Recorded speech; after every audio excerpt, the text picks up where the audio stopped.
Hey guys, I'm here to do a video for you. Seems like I haven't done one in a while, but I don't know. I'm gonna go ahead and get into it. The book is Stephen King's 11/22/63. Before I even review this, I have to say that I feel accomplished that I actually read this. I was getting to this point where I just would pick the book and I would not finish it. This book is a little over 800 pages, and I feel accomplished that I finally read this. And I have to say the ending of this book really kind of pissed me off. It was something that I really wasn't expecting. I mean, I kind of wanted to have like a really awesome happy ending, but typical Stephen King, he kind of screws it up for you. Anyway, the book is obviously about the JFK assassination. I really like the cover of this book, and there's a newspaper on the back. Anyway, the first part of the book is about Jake Epping. He's an English teacher in 2011, and he reads an English paper that totally changes, like, his perspective on this one guy, Harry. I think it's Harry Dunning, and totally changes his life. And the paper is about something traumatic that Harry Dunning had to go through. Well, the beginning of the book, Jake Epping has his friend named Al, and he owns a diner. Well, one day, Al, when Jake goes to see Al looks like 10 years older. He's ugly, he's sick, he just looks like a totally different person from the previous day. Al begins to tell Jake about how there is this portal in like this closet in his restaurant. He calls it a rabbit hole. And when Jake steps in there, he steps into a day in 1958 where he experiences that time period for the first time. And no, Al and Jake do not know how or why this rabbit hole is there. But basically, what Al wants to do is he wants to stop the JFK assassination. And the thing about this portal is that it doesn't matter if you're in there for 10 years. If you come back through it, it will look like as if you have only been gone for 2 minutes in 2011. So it's kind of cool. Anyway, Al wants to stop the JFK assassination because that was a really big event in history. So Jake accepts the mission. Al gives him like a whole bunch of fake IDs and other stuff to live on. So Jake / George Emerson, which is his new name, begins his life in 1958. Now, every time you go into the portal, it's always the exact same day in 1958. So, I mean, I didn't really explain that either, but you don't really care. The first part is Jake wants to stop Harry Dunning's traumatic event, and the first part is devoted to that, just about. And after that, the transition between after that event and the point where he starts stalking Lee Harvey Oswald, I think was the most important part of the book. That's where I stopped, and then I eventually picked it up and finished it up later. Even though the book is called 11/22/63, the book deals mostly with Jake stalking and spying on Lee Harvey Oswald and Jake's love life with this girl named Sadie.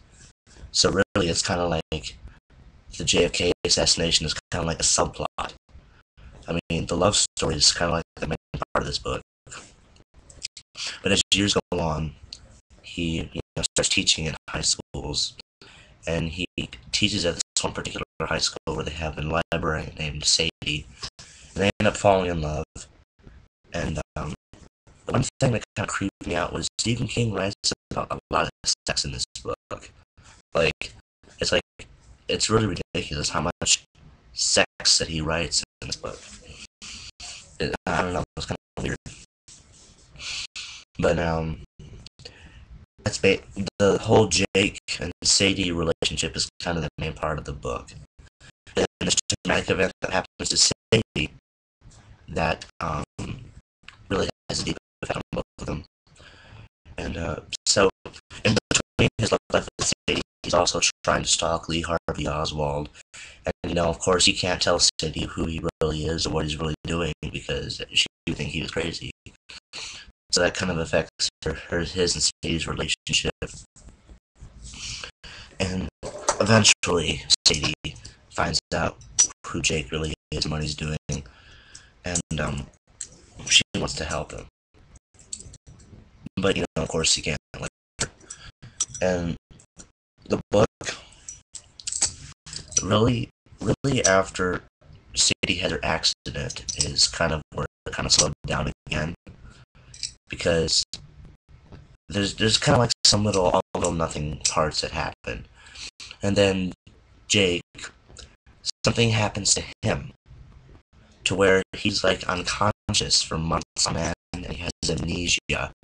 So for a while he doesn't even remember why he's in 1964 or 63. And so finally, he gets his memory back and he finally remembers why he's there. So that's like a big chunk of the book, just for him trying to remember why he's in 1964. And he ends up, as we all know, stops the JFK assassination. But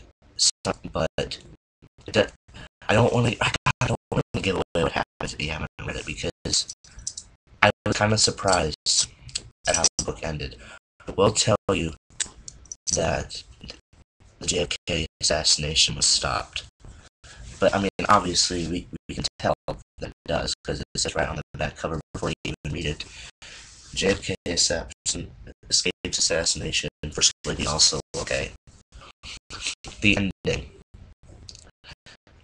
I really liked the point of this book. I really liked it. The ending of this book made it seem like the entire book completely worthless. It's like what Jake/George did for 45 years was totally for nothing.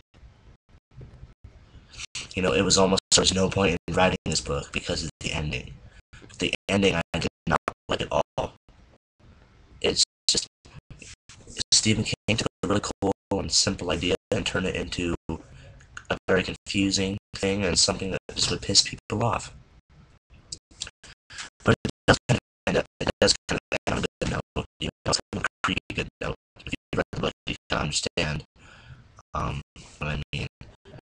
But yeah, the ending made the story seem totally worthless. But 11/22/63, it was a page turner. I'll admit that. It was a very big page turner. This isn't Stephen King's best. People have said it is, but I don't think it's his best. He's written better books than this. I do want to tell you one part, that if you have read it, there is a part in this book that, if you were like me, probably totally took you off guard. There is some connections to it in this book, and there's kind of a connection to Christine in this book. There's a certain character that's somehow related to Sadie that drives a Plymouth Fury. A Plymouth Fury is the kind of car that Christine was. At least it was in the movie. I'm not exactly sure if it was in the book, but in the movie, Christine, it was a Plymouth Fury. So I can see the connections between those two stories. That's 11/22/63. Really good book. If I had to give it a rating, it'd be probably like 4 out of 5. I would give it a perfect rating if the ending was totally better, and the book, there was just a lot of parts that weren't really necessary for him to write and put in here. But I'm rereading The Stand. I haven't now read it in a long time. I'm only 30 pages into it. I'm myself a long way to go, but I'm already starting to feel disgusted about some parts that happen in the book. Now, there's some part I just don't remember. I originally read the original version, and I didn't really like the original version. I'm reading the uncut version now, which is like 500 pages longer. So we'll see. But 2263, good Stephen King. Good read if you haven't read it. Definitely not his best. But I will see you guys later.